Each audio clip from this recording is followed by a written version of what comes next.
नमस्कार दोस्तों, मैं एडवोकेट दीपशिखा लीगल अवेयरनेस के एक और वीडियो में आपका स्वागत करती हूँ। आज मैं बात करूंगी, अगर आपने भी किसी भी तरह का लोन लिया है,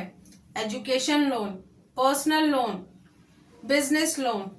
क्रेडिट कार्ड लिया हुआ है या किसी भी तरह का अनसिक्योर्ड लोन है जिसमें आपने कोई सिक्योरिटी में चेक नहीं दिया है या फिर सिक्योरिटी में कोई प्रॉपर्टी मॉर्गेज नहीं कराई है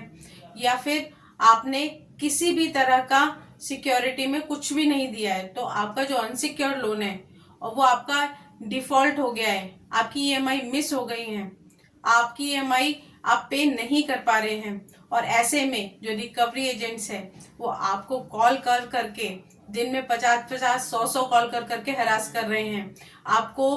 होम विजिट करने की धमकी दे रहे हैं, आपको कॉल करके इतना परेशान कर देते हैं कि आप अपने काम पे भी ध्यान नहीं दे पाते हैं। और ऐसे में आप सोचते हैं कि इस प्रॉब्लम से निकलने का क्या सॉल्यूशन है। क्या घर चेंज कर देने से या मोबाइल बंद कर देने से या आप यहाँ से कहीं गायब हो जाएं, ऐसा करने से आपकी प्रॉब्लम का सॉल्यूशन निकल जाएगा कि आपको ये रिकवरी एजेंट्स परेशान और हरास नहीं करेंगे या फिर आपके ऊपर किसी भी तरह का कोई लीगल एक्शन हो सकता है। इस तरह का डर भी आपके मन में आपको सता रहा होगा कि अगर हम ऐसा करते हैं तो कहीं बैंक या फिर एनबीएफसी कंपनीज हमारे पर कोई एफआईआर दर्ज ना कर दे, हमें जेल ना भिजवा दें। तो ये वीडियो इसी के लिए है, वीडियो को अंत तक जरूर देखें ताकि आपकी कोई भी क्वेरी है वो खत्म हो जाए। तो अगर मेरे द्वारा दी गई जानकारी आपको अच्छी लगे तो वीडियो को लाइक जरूर करें और चैनल पे नए हैं तो सब्सक्राइब करना ना भूलें और बेल आइकन जरूर दबाएं ताकि लोन से जुड़ी जो भी नई वीडियोस है वो आपको अपडेट होती रहे। रिकवरी एजेंट्स की हरासमेंट से बचने के लिए बहुत से लोग ऐसा सोचते हैं कि हम फोन बंद कर दें, हम कॉल्स आएंगी नहीं, हरासमेंट होगा नहीं, हम घर से चले जाते हैं, रिकवरी एजेंट्स आ करके हमारे घर विजिट नहीं करेंगे, हमें हरासमेंट होगा नहीं। पर साथ ही साथ मन में ये डर भी रहता है कि क्या अगर हम ऐसा करते हैं तो हमारे ऊपर कहीं कोई केस ना हो जाए या हमारे पर कोई लीगल एक्शन ना ले लिया जाए, या फिर आप घर से गायब हो जाते हैं तो आप ऐसा सोचते हैं कि कहीं मेरे जो घर वाले हैं उनको वो रिकवरी एजेंट्स परेशान ना करें। तो ऐसे में क्या करना चाहिए आपको, किस तरह से आपको इन चीजों को हैंडल करना चाहिए, क्या क्या ऐसे बचाव हैं जो आपको करने चाहिए, तो मैं आपको सब कुछ बताऊंगी वीडियो में। अब जैसे आप लोन लेने जाते हैं और लोन लेने के टाइम पे आपको कई तरह के ऑफर्स मिलते हैं, कई बार आपको क्रेडिट कार्ड पे प्री अप्रूव लोन भी मिलता है, कई बार इतने अच्छे अच्छे ऑफर जो हैं आपको मिलते हैं लोन के, कई बार आपको सिर्फ आधार और पैन कार्ड पे ही लोन मिल जाता है या फिर कई एनबीएफसीज भी आपको इतने अच्छे अच्छे ऑफर्स देती हैं और आप उन लोन्स को ले लेते हैं। बट प्रॉब्लम कहाँ आती है, प्रॉब्लम आती है जब आप ईएमआई डिफॉल्ट करते हैं और इन एनबीएफसी कंपनीज की जो मनमानियां जब शुरू होती हैं, रिकवरी के नाम पे, रिकवरी एजेंट्स विजिट के नाम पे आपको हरासमेंट करते हैं, लोग इतना परेशान हो जाते हैं कि वो कहीं ना कहीं अपनी जो पर्सनल लाइफ है उसमें भी डिस्टर्ब रहते हैं, काम भी ठीक से नहीं कर पाते हैं और वो सोचते हैं कि इससे निकलने का क्या रास्ता है। कई बार तो बहुत गलत गलत ख्याल भी लोगों के मन में आते हैं। तो मैं यही कहूंगी कि इस तरह के ख्याल अगर आपके भी मन में आ रहे हैं तो आपको इन ख्यालों को अपने मन से बिल्कुल निकाल देना चाहिए, क्योंकि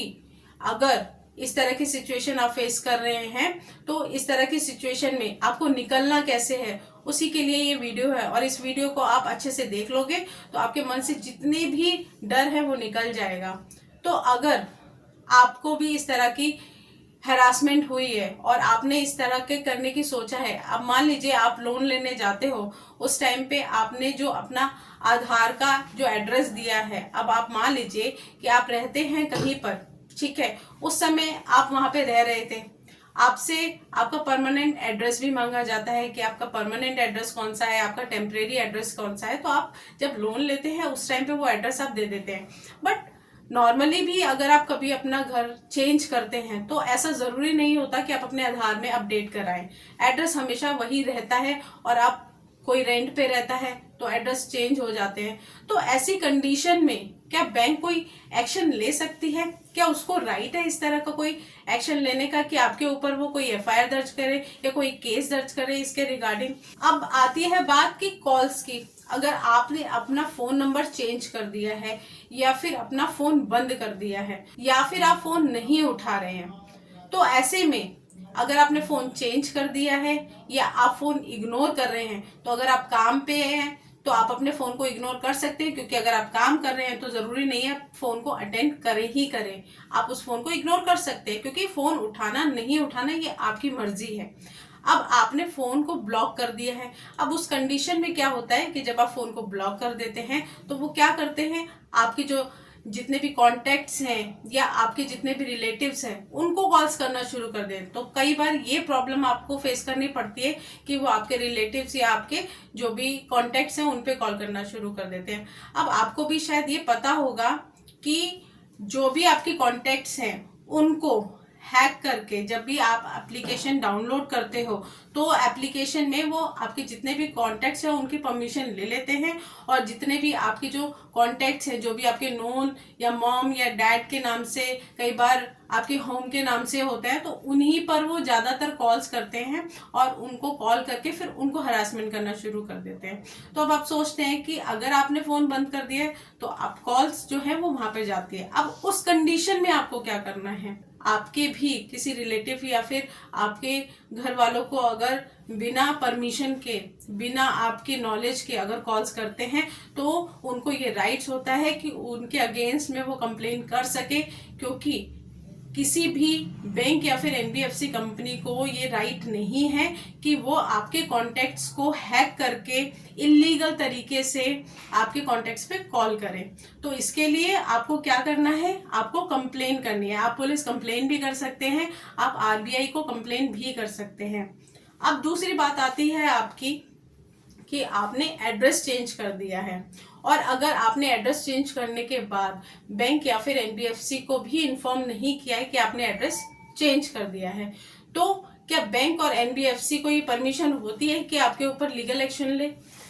तो ऐसा तो नहीं है कि अगर आप एड्रेस चेंज कर देते हैं तो आप कोई क्राइम कर रहे हैं। बिल्कुल, आप आज यहाँ पे रहते हैं, हो सकता है आपकी जॉब चेंज हो गई हो तो आपको कहीं और जाना पड़ जाए, या हो सकता है आप यहाँ रेंट पे रहते हो तो कहीं दूसरी जगह रेंट पे। तो ये कोई क्राइम नहीं है जिसके लिए बैंक या फिर एनबीएफसी कंपनी को कोई केस या फिर कोई लीगल एक्शन लेना पड़े या आपको किसी भी तरह से जेल जाना पड़े। कोई आप क्राइम नहीं कर रहे हो, कोई आप इंटेंशनली नहीं कर रहे हो। हाँ, कई बार ऐसा होता है कि लोग जो रिकवरी एजेंट्स हैं उनकी हैरासमेंट से बचने के लिए भी ऐसा करते हैं।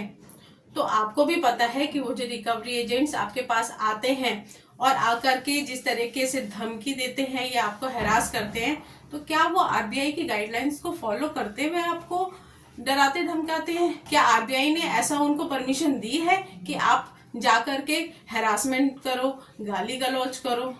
तो जब रिकवरी एजेंट्स आरबीआई की गाइडलाइंस को फॉलो नहीं करते हैं या फिर बैंक या फिर एनबीएफसी कंपनीज जो हैं उन गाइडलाइंस को फॉलो करते हुए रिकवरी नहीं करते हैं, तो डेफिनेटली आपको भी लगता है कि हम यहाँ से चले जाएंगे तो उस हरासमेंट से बच जाएंगे। तो अगर आप ऐसा करते हैं तो ये कोई क्राइम नहीं है, आप कहीं भी जा सकते हैं, कहीं भी रह सकते हैं, आपको पूरी आज़ादी है। इस तरह की सिचुएशन कभी भी आपके साथ होती है तो उसमें आपको बिल्कुल भी घबराने की ज़रूरत नहीं है। किसी भी तरह के केस या फिर आपके ऊपर लीगल एक्शन नहीं लिया जाता। अगर आपकी ईएमआई डिफॉल्ट हो गई है तो उसके लिए ज़्यादा से ज़्यादा बैंक और एनबीएफसी कंपनीज क्या कर सकती हैं? अरे ठीक है, अगर आप ईएमआई नहीं दे पा रहे हो तो आप एक चीज़ कर सकते हो कि आप बैंक और एनबीएफसी कंपनी है उनको आप एक प्रायरली इंटीमेट कर सकते हो, प्रायर लीगल नोटिस भेज करके उनको बता सकते हो कि किन कारणों से आप ईएमआई डिफॉल्ट कर रहे हो। हमेशा ऐसा जरूरी नहीं है कि कोई इंसान जानबूझ करके डिफॉल्ट करता है, कई ऐसी परिस्थितियां आ जाती हैं कि आपको ईएमआई डिफॉल्ट हो जाती है, बट उस कंडीशन में आप बैंक को इंटीमेट करके उनको बता सकते हो कि हम विलफुली